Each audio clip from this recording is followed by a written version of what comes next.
Senator Bato is a fugitive from justice. And he should be brought to the ICC to face the charges before him. We send more clarity on the issues at hand. First, on the matter of Senator Bato de la Rosa. First, we confirm that there is existing valid arrest warrant from the ICC. He is charged as a co-perpetrator in the crime against humanity. Second, we also likewise confirm also the fact that based on evidence, pieces of evidence we've relayed information in the past few days, Senator Bato is not in the Senate premises. Third, yesterday, the Supreme Court did not issue a temporary restraining order, neither was a status quo ante order was issued. But the main case is still pending with the Supreme Court. Fourth, the arrest warrant is enforceable.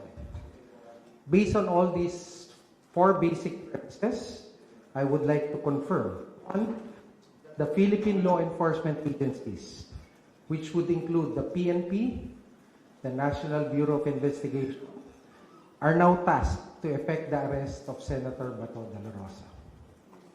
Senator Bato is a fugitive from justice. And he should be brought to the ICC to face the charges before him. Okay. On the matter regarding the ongoing the panel, the investigation of the DOJ panel on the events that transpired from May 11 to May 14. It's ongoing. We are in receipt already of the report from the GSIS. We are already also in receipt of the complete report from the NBI. The PNP asked for some time to collate, remember the press briefing I had together with General Nartates and Secretary John Vic at the Office of the President the other day. The PNP is collating all documents and will be transmitting it to us soon.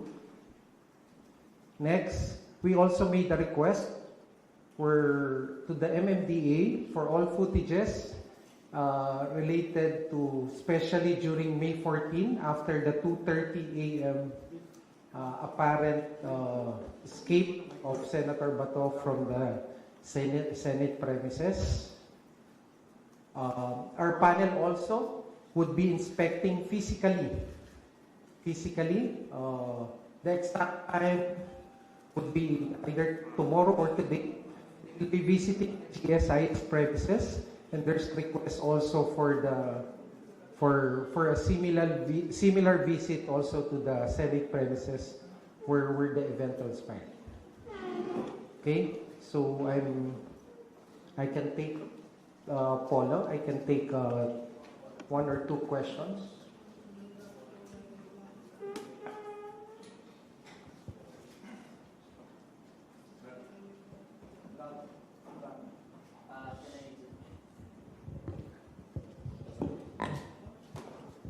Good afternoon. Can I stand up? Sorry.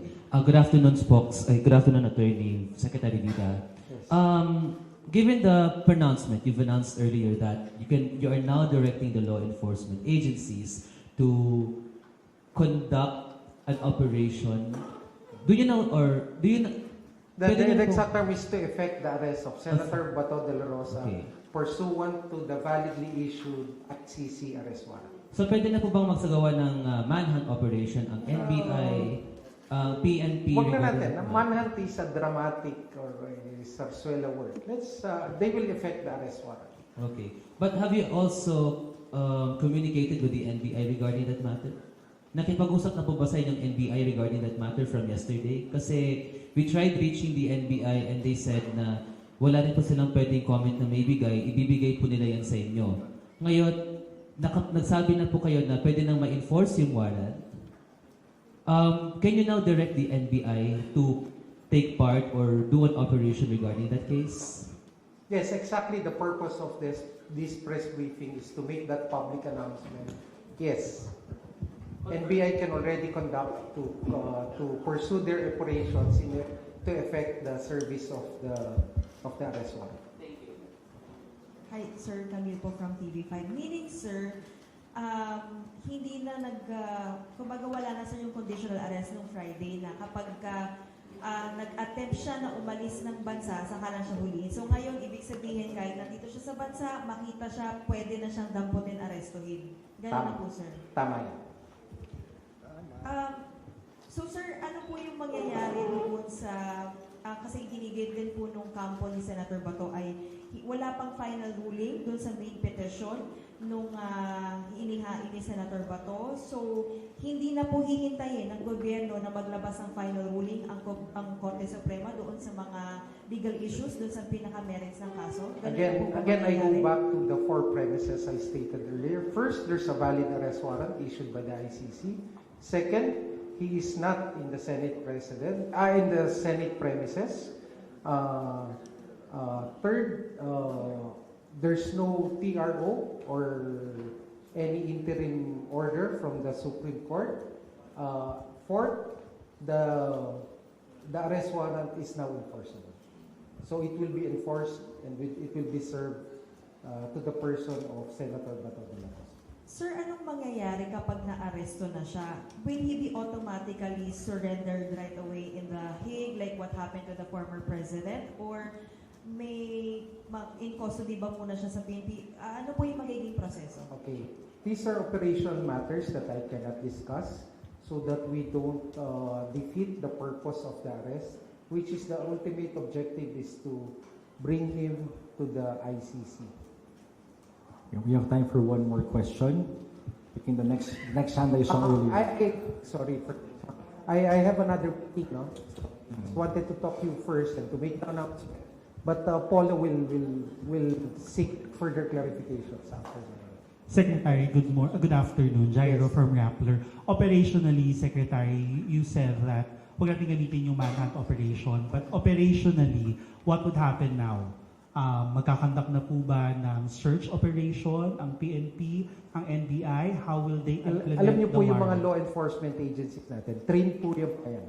Alam nila may standard operating procedure, meron yung mga intel gathering, intel analysis, counter-intelligence measures that we will pursue. And they are expected to pursue this. And do we All of this.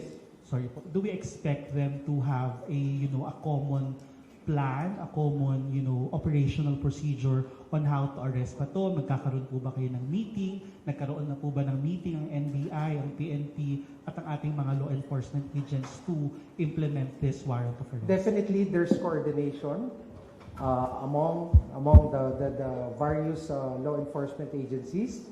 There are existing guidelines, standard operating procedures to effect the arrest, and all of this will be followed.